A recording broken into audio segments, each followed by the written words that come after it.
যে কোনো ব্যবসা, সেটা হোক একটা ছোট্ট চায়ের দোকান বা ধরুন একটা বিশাল কোম্পানি, সবারই কিন্তু একটা নিজস্ব ভাষা আছে। আর সেই ভাষার মানে বিজনেস ফাইন্যান্সের ভাষার সবচেয়ে জরুরি দুটো শব্দ হলো ক্যাপিটাল আর রেভিনিউ। তো চলুন আজ এই দুটো শব্দের পেছনের গল্পটাই জানা যাক। এটা জানলে যে কোনো ব্যবসার ভেতরের খবর বুঝতে অনেক সুবিধা হবে। আচ্ছা, একটা বিশাল বিল্ডিং কিসের উপর দাঁড়িয়ে থাকে? অবশ্যই শক্ত পিলারের উপর, তাই না? একদম ঠিক সেভাবেই প্রত্যেকটা ব্যবসা দাঁড়িয়ে থাকে দুটো আর্থিক স্তম্ভের উপর। এখন প্রশ্ন হলো, এই দুটো স্তম্ভ আসলে কি, আর এদের মধ্যে মূল পার্থক্যটাই বা কোথায়? চলুন এই রহস্যটাই আজ সমাধান করা যাক।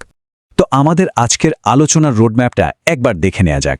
আমরা শুরুতেই ব্যবসার ভাষাটা একটু বুঝে নেব, তারপর সরাসরি চলে যাব ক্যাপিটাল আর রেভিনিউর মূল পার্থক্যে। এরপরে দেখব ব্যবসায় টাকা আসে কিভাবে আর যায় বা কিভাবে। এর সাথে জানবো একটা স্পেশাল কেস নিয়েও, আর একদম শেষে দেখব এই সব কিছু জানাটা আসলে কেন এত জরুরি। চলুন তাহলে শুরু করা যাক আমাদের প্রথম ধাপ দিয়ে, ব্যবসার ভাষা। এখানে কিন্তু পুরো আলোচনার ভিত্তিটা মজবুত করে নিতে হবে। ধরুন কেউ একজন একটা নতুন ক্যাফে খুলতে চায়। আচ্ছা, সেই ক্যাফের গল্পটা কিভাবে বোঝা যাবে? এর আর্থিক ভাষাটা শিখে। আর সেই ভাষার বর্ণমালা হলো মাত্র দুটো শব্দ, ক্যাপিটাল এবং রেভিনিউ। এই দুটোকে ঠিকমতো চিনে নিতে পারলেই ব্যবসার অর্ধেক গল্প কিন্তু হাতের মুঠোয় চলে আসে। ওকে, এবার আমরা সরাসরি মূল আলোচনায় ঢুকছি। ক্যাপিটাল বনাম রেভিনিউ, ব্যবসার সেই দুটো ফাউন্ডেশনাল পিলার যার উপর পুরো ব্যবসার কাঠামোটা তৈরি হয়। এই স্লাইডটা একটু ভালো করে খেয়াল করা যাক। দেখুন, বাম দিকে আছে ক্যাপিটাল। এটা হলো সেই টাকা যা দিয়ে একটা ব্যবসা দীর্ঘমেয়াদে তৈরি হয়। যেমন ধরুন একটা দোকানের ইন্টেরিয়র ডিজাইন করা বা একটা দামি কফি মেশিন কেনা। এই খরচগুলো তো আর প্রতিদিন করা হয় না, তাই না? আর ডান দিকে আছে রেভিনিউ। এটা হলো সেই টাকা যা ব্যবসাকে দিনের পর দিন চালায়, মানে কফি বিক্রি করে যে আয়টা হচ্ছে, এটা কিন্তু রোজকার ঘটনা। এই একটা কথাই পুরো ব্যাপারটা জলের মতো পরিষ্কার করে দেয়। ক্যাপিটাল হলো ভিত্তি আর রেভিনিউ হলো জ্বালানি। কি দারুণ একটা উপমা, তাই না? মানে একটা ব্যবসার বিল্ডিং বা কফি মেশিনটা হলো তার ভিত্তি, যা একবারই তৈরি করা হয়। আর সেই ব্যবসাটা প্রতিদিন চালানোর জন্য যে কফি বিনস, দুধ বা ইলেকট্রিসিটি লাগে, সেটাই হলো জ্বালানি বা রেভিনিউ। একদম সহজ হিসেব। ভিত্তি ছাড়া যেমন বিল্ডিং দাঁড়ায় না, তেমনি জ্বালানি ছাড়াও তো গাড়ি চলে না।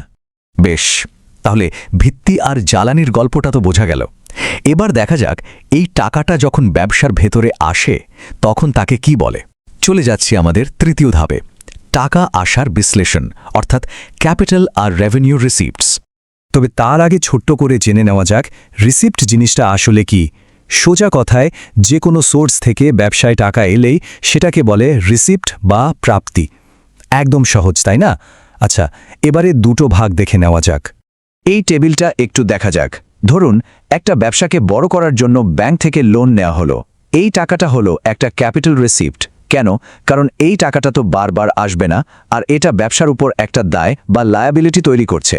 অন্যদিকে প্রতিদিন জিনিসপত্র বিক্রি করে যে টাকাটা ক্যাশ কাউন্টারে জমা হচ্ছে, সেটাই হলো রেভিনিউ রিসিপ্ট, কারণ এটা ব্যবসার সাধারণ কাজকর্ম থেকে আসছে এবং এটা বারবার আসছে। টাকা আসার গল্প তো হলো, কিন্তু ব্যবসাকে তো টাকা খরচও করতে হয়, তাই না? চলুন এবার টাকা যাওয়ার দিকটা একটু দেখি। আমাদের চতুর্থ ধাপ, ব্যয়ের বিশ্লেষণ, ক্যাপিটাল বনাম রেভিনিউ এক্সপেন্ডিচার। রিসিপ্টের মতোই এক্সপেন্ডিচার বা ব্যয়েরও একটা সহজ সংজ্ঞা আছে। কোনো সুবিধা বা জিনিস পাওয়ার জন্য যে টাকাটা খরচ হয়, সেটাই হলো এক্সপেন্ডিচার। চলুন আবার আমাদের সেই ক্যাফের উদাহরণে ফিরে যাওয়া যাক। আচ্ছা, শুরুতে যে একটা দামি চকচকে এসপ্রেসো মেশিন কেনা হয়েছিল, ওটা হলো ক্যাপিটাল এক্সপেন্ডিচার। কেন?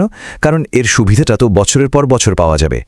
আর অন্যদিকে প্রতিদিন কফি বানানোর জন্য যে দুধ, চিনি বা কফি বিনস কেনা হচ্ছে, বা ধরুন কর্মচারীদের বেতন দেওয়া হচ্ছে, সেগুলো হলো রেভিনিউ এক্সপেন্ডিচার, কারণ এগুলোর সুবিধা খুব অল্প সময়ের মধ্যেই শেষ হয়ে যায়। তো এতক্ষণ আমরা দুটো পরিষ্কার ভাগ নিয়ে কথা বললাম, কিন্তু এমন কিছু খরচ আছে যা ঠিক এই দুটো ভাগের কোনোটাতেই পড়ে না। বেশ ইন্টারেস্টিং, তাই না? চলুন এই স্পেশাল কেসটা একটু দেখা যাক। আমাদের পঞ্চম অধ্যায়, ডেফার্ড রেভিনিউ এক্সপেন্ডিচার। নামটা শুনে হয়তো একটু কঠিন মনে হতে পারে, কিন্তু ব্যাপারটা বেশ মজার। এটা আসলে এমন একটা বড়সড় রেভিনিউ খরচ যার সুবিধাটা 1 বছরেরও বেশি সময় ধরে পাওয়া যায়।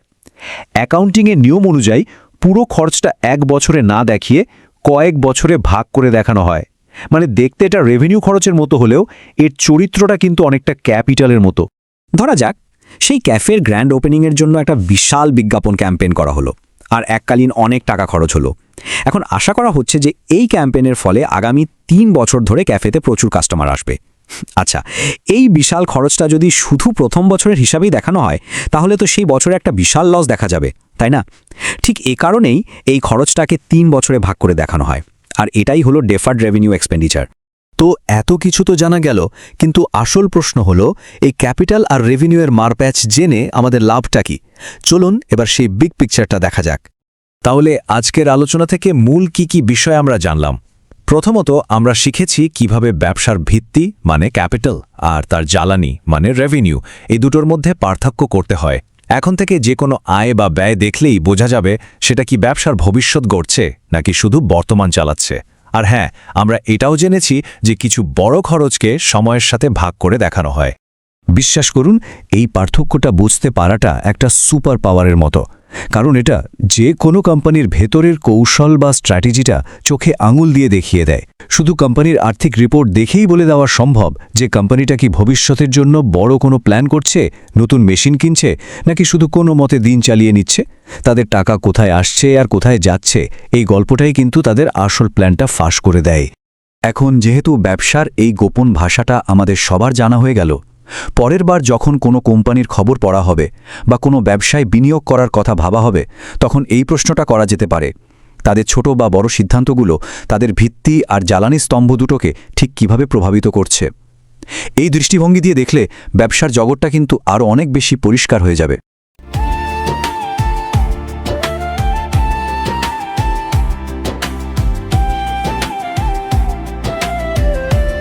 চলো এবার স্বপ্ন দেখি, আগামীর পথ চিনতে শিখি।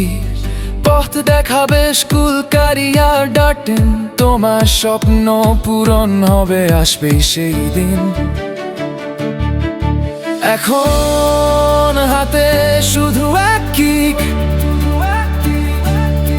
ভবিষ্যৎ গড়ার এইটা পারফেক্ট ট্রিক। যোগ্যতার পরিশ্রমের মেলবন্ধনে স্বপ্নগুলো সত্যি হবে আজ এই ক্ষণে। চাকরি খোঁজা এখনো হবে অনেক সহজ।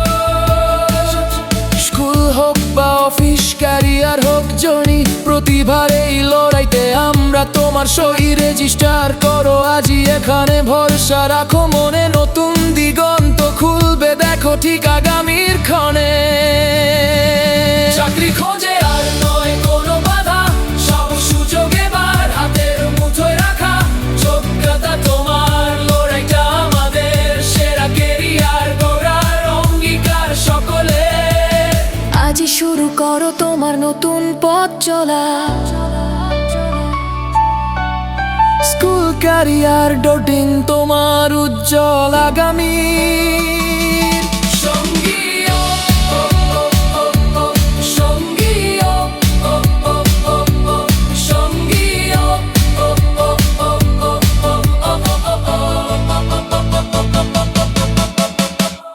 नमस्कार। क्या आप स्कूल में नौकरी ढूंढ रहे हैं लेकिन सही वैकेंसी की जानकारी आपको समय पर नहीं मिलती? और अगर आप एक स्कूल चला रहे हैं तो क्या आपको भी योग्य और भरोसेमंद स्टाफ ढूंढने में परेशानी होती है?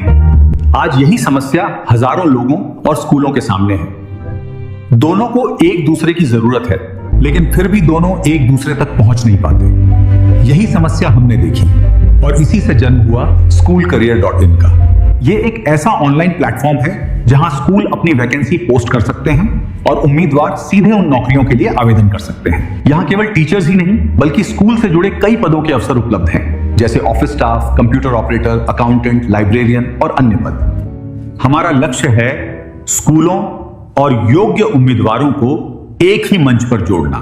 अगर आप स्कूल में अपना करियर बनाना चाहते हैं या अपने स्कूल के लिए बेहतरीन स्टाफ ढूंढना चाहते हैं तो आज ही विजिट कीजिए www.schoolcareer.in।